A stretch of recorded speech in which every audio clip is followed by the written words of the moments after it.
Your mind is under more deliberate, coordinated pressure than at any previous point in your life. Not metaphorically. The systems you interact with daily, platforms, institutions, environments, are engineered by people who understand cognitive vulnerability better than most psychologists did 30 years ago. They are not neutral. They have objectives. And the first objective, in almost every case, is to keep you reactive, distracted, and easier to move. Every notification, every algorithmically timed feed, every manufactured urgency, these are not accidents of design. They are the product. The architecture was built by people who studied what breaks attention, what bypasses judgment, and what keeps a man returning before he has decided to return. Understanding this is not paranoia. It is the minimum requirement for operating with any real autonomy inside the current environment. The man who does not understand this is operating inside a system he believes is neutral. He is not. He is a resource being processed. What follows is the architecture of the alternative.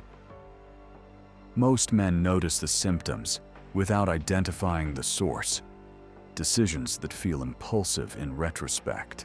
Positions abandoned under social pressure that should have held. A persistent sense of being behind.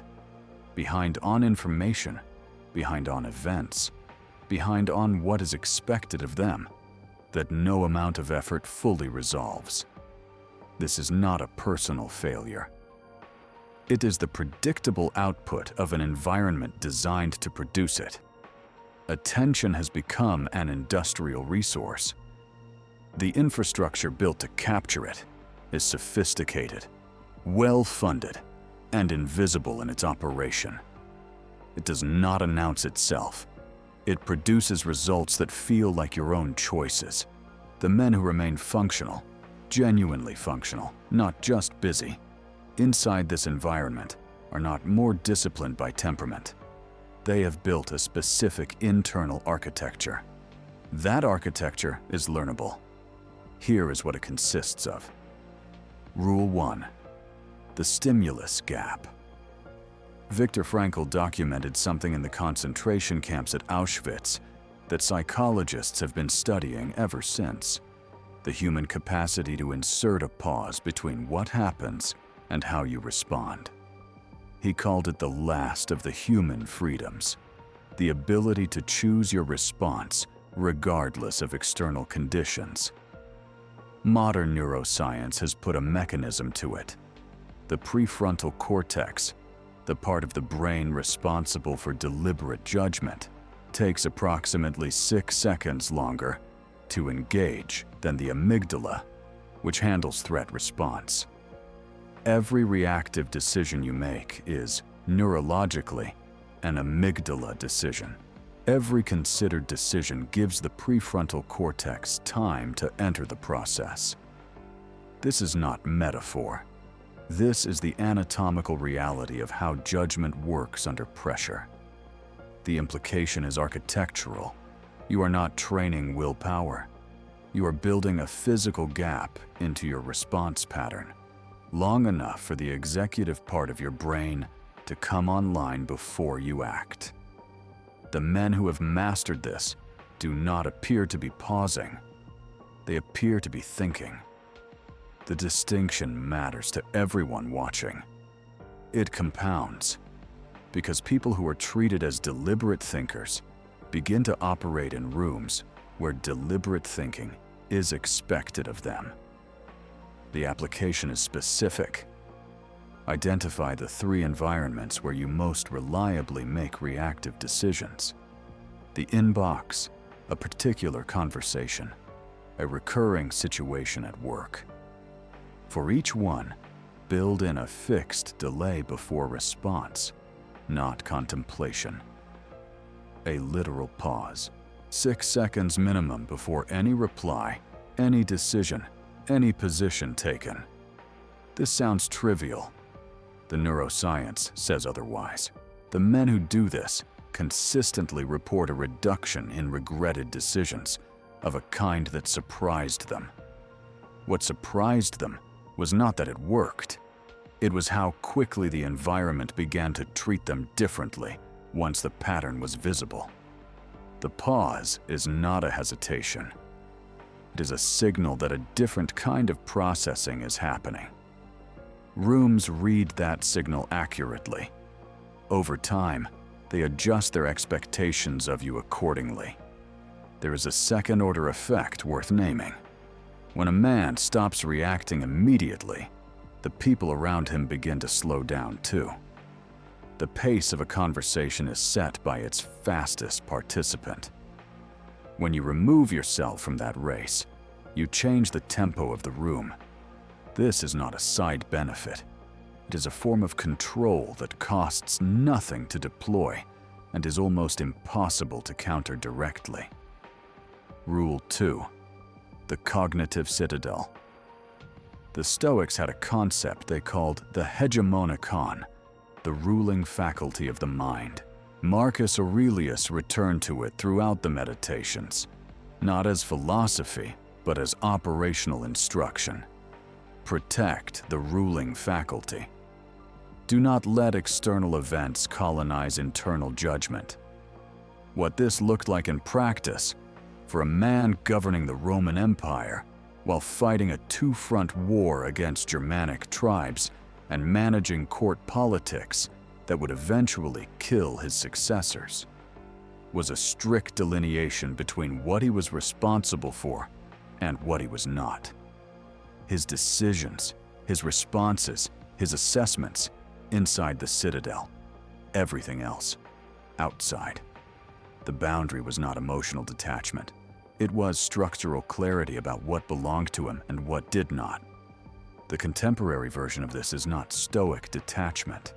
It is information sovereignty. The men who maintain cognitive integrity in high-noise environments are not less informed. They are more deliberate about what they allow to set their agenda. They do not start the day in reactive mode, absorbing what the platform decided is urgent before they have decided what is actually important. The sequence is the variable. Most men get it backwards every single day. Application. Before you consume any external information in the morning, write one sentence about what you intend to accomplish that day. One sentence. Then consume. The sequence matters more than the duration. When you set your own agenda before absorbing the world's agenda, you process information differently, as data relevant or irrelevant to your objective, rather than as a series of emotional triggers demanding response. The citadel is not a wall that keeps the world out. It is a filter that determines what enters on your terms. Every man has one. The question is whether he built it deliberately or whether it assembled itself from whatever the environment decided to put there. Most men never examine the difference. The men who do find that the citadel was always available, it simply required a decision to occupy it. The practical test is simple. At the end of each day, identify the 3 things that consumed the most mental energy. For each one, ask whether you chose to engage with it or whether it was placed in front of you by someone else's agenda. Most men, the first time they run this audit, discover that the majority of their cognitive energy was spent on material they did not choose. That is the diagnostic. The citadel work begins there. Rule 3. The pressure test. Psychological resilience research, specifically the work coming out of post-trauma studies in military and emergency response populations, consistently identifies one variable that separates individuals who maintain function under sustained pressure from those who fragment: prior exposure to manageable adversity.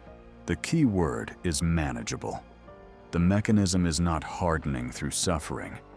It is the neurological calibration that results from encountering difficulty, making decisions under that difficulty, and observing that you remained functional. The brain updates its threat model accordingly. What was previously coded as dangerous gets reclassified. The threshold for activation shifts.